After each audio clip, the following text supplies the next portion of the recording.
Hey, it's DK. In this video, we're going to look at how you can work with the full moon in your chart. So we're looking at the chart for the Taurus full moon, November 14th, 2016. And in the first video on working with the new moon, we established that the new moon in Scorpio was right about here, at about 8 degrees Scorpio. So 2 weeks later, we have a full moon in Taurus, 22.5 degrees Taurus. We get the Sun and Black Moon Lilith over here in Scorpio, Moon in Taurus, and this full moon doesn't make a lot of aspects, at least using traditional aspects. It does make a sextile to Chiron, the wounded healer, so that's an informational kind of, it could definitely bring some enlightenment to wherever Chiron is hitting your chart, Chiron in Pisces. So you can look back at the first video on how to locate the full moon in your natal chart. You can use the same process we used then. But full moons in general, it's the time when the moon's pull on us is the strongest. And with this supermoon in Taurus, the closest the full moon has been to Earth since 1948, it's going to be very strong.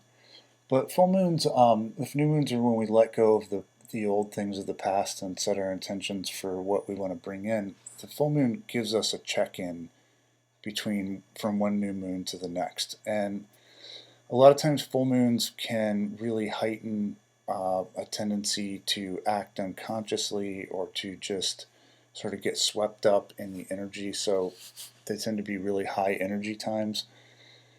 And what we want to look at the full moon is how can I become more aware through what's surfacing from the unconscious of the way the intentions I set at the new moon are showing up in my life. So, one way we can do this is by celebrating through gratitude, by acknowledging the changes that we may have already made or that we're in the process of making in order to bring our new moon intentions to fruition.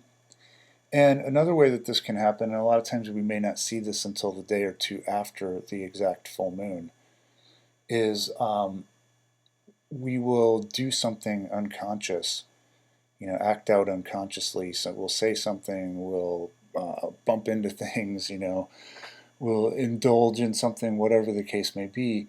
And in the moment, we're not conscious of what we're doing. But then as we reflect a day or two after the full moon, we see, oh, so there's something I didn't notice or something that was not integrated into my consciousness about what I need to do in order to realize my intentions. So again, you want to look at this video on my YouTube channel for a refresher on how to locate the full moon in your natal chart.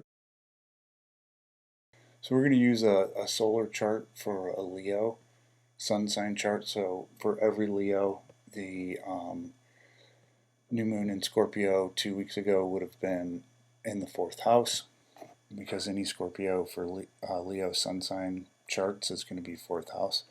So this is different in your natal chart, but if you're looking at this in your solar chart, and remember they both work, the full moon is going to be in the opposite sign.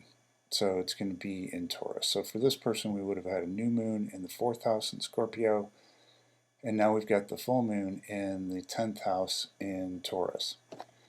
So the first thing we notice about the full moon is that the moon is exalted in the sign of Taurus. So theoretically, this is a good thing because the moon's in a sign that she likes to be in. So the full moon should bring more positive than negative realizations, theoretically.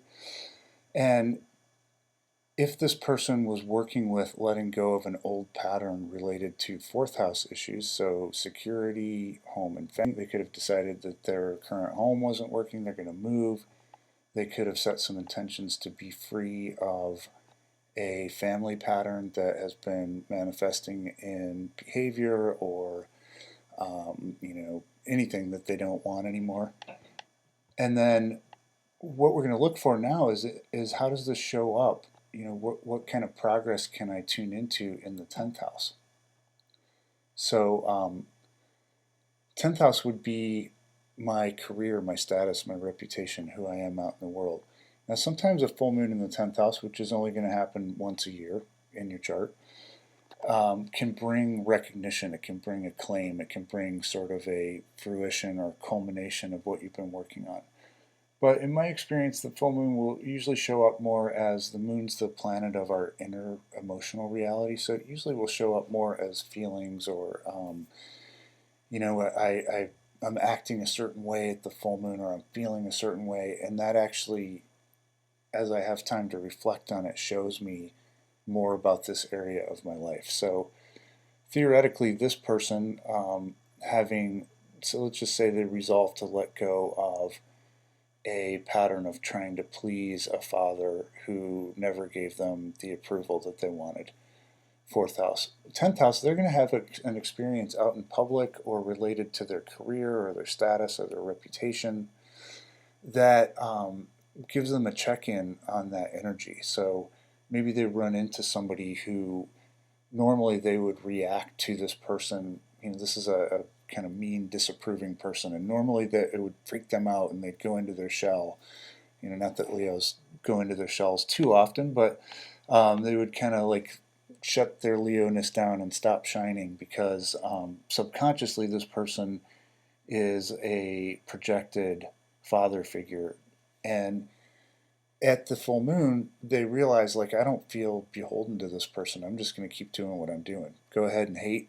I'm going to be the Leo. I'm going to shine like the sun. That's what I do.